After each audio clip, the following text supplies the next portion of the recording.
Hi guys, তোমরা সবাই কেমন আছো বলো? আশা করছি ভালো আছো। তো আজ নিয়ে চলে এলাম ছোট্ট একটি ব্লগ। তো আজ বেরিয়ে পড়েছি কিছু সংসারের প্রয়োজনীয় জিনিস কেনাকাটি করতে। তো কোথায় যাচ্ছি কেনাকাটি করতে তো তোমরা গেলেই দেখতে পাবে। তো চলো, আজ আমাদের সাথে আমার দিদির ছেলে, দিদির মেয়ে এবং জিজুকেও নিয়ে নিয়েছি। তো চলো, সবাই একসাথে গেলে বেশি আনন্দ হয়।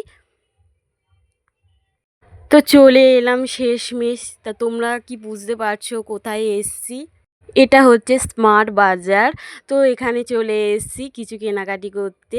তো চলো ভিতরে যাই।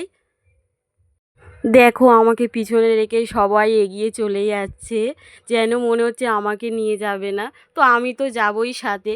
কেন? কেননা আমার তো কিছু কেনাকাটি করতে হবে। তো যেটা কিনতে এসেছি চলো তোমাদের সাথে বলেই ফেলি।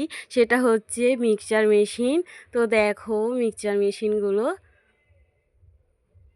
কোনটা ভালো লাগছে তোমরা কমেন্টে বলবে। তো আমি তো এর মধ্যে একটা পছন্দ করে নেব। তো দেখো চলে আসলাম কুলারের সামনে। কত সুন্দর ঠান্ডা বাতাস দিচ্ছে। তো আমি সেই ঠান্ডা বাতাসটা উপভোগ করলাম। তো এসিগুলো দেখো আমার ছেলের পিছনে। তা তোমরা কি কেউ কিনতে চাও এসি? তো চলে এসো স্মার্ট বাজারে। তো দেখো কত সংসারের প্রয়োজনীয় জিনিস আছে। তো আমার ছেলের তো চোখ গেল এই বলের দিকে। তো ও বল নিয়ে খেলা শুরুও করে দিয়েছে। তো দেখো জিনিসপত্রগুলো কত সুন্দর, তাই না বন্ধুরা? তো চলো, এর মধ্যেও আমি কিছু কেনাকাটি করেও নিচ্ছি। তো কি কি কেনাকাটি করছি বা করব তোমাদের সাথে পরের ব্লগে শেয়ার করব। তো দেখো আমার ছেলে বল নিয়ে খেলতেই ব্যস্ত হয়ে গেছে।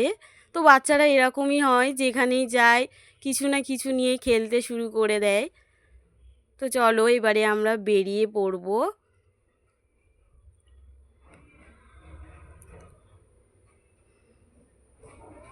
তো দেখো আমরা বেরিয়ে গেলাম। তো চলো এই পর্যন্ত, টাটা।